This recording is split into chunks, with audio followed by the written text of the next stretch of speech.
Because Blakely yung prime time import ng that shot actually. He had good positioning, good return. And James, field goal. You understand they love trying to hit it from the outside. Considerada short on the three. Tama na ito, tama na mga percentages natin. Pero yun, the newest Northport backup player in the game. The reactions niya. So, guys just love to play, love to win. Creating, pushes off, jumper, gets it to go! And the foul in taas, that's a stepping guard. Goes to the pass, diba? Balik kay Jeremy, jumper. Defense from the Raiders trying to stop a pass. Pero nakapasok naman sa lane. Remember, this was Stanley Pringle's team. But he's gone up. Bowling. Sinuwasan si Rosada. Major na hook. Look at all that movement on both sides of the floor. Norwood decides to take the shot. Balik sa kanya. Second to shoot. Jeremy King.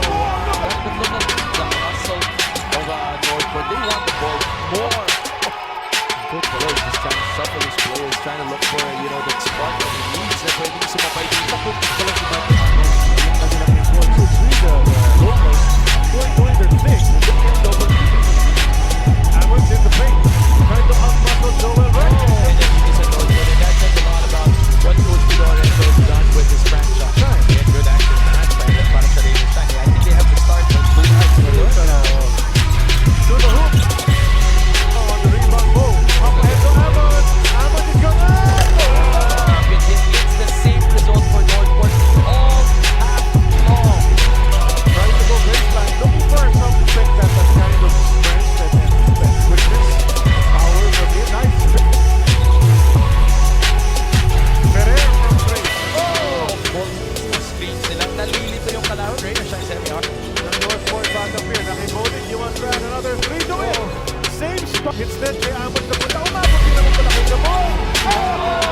Lumaki pa. 22 na ngayon yan. And everybody's continuing it.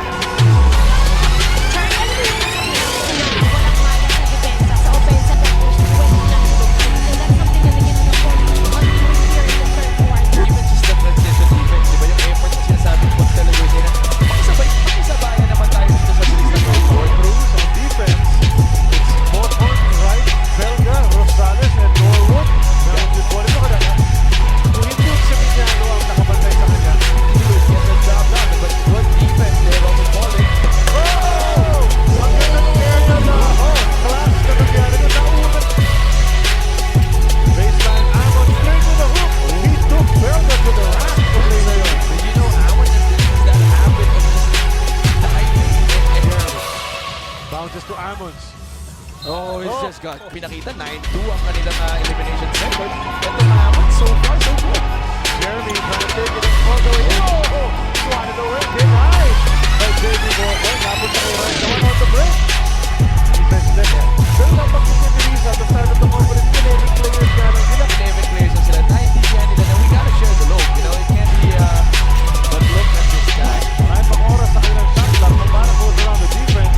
Kick to the corner. Game 3. That's back to back. And everybody's outside the three-point arc. Para sa Raiders side. Now they go inside. The hero closes. Saves it to ball. To the basket. Hindi sila makamit to right. 2-on-1, 2-on-2.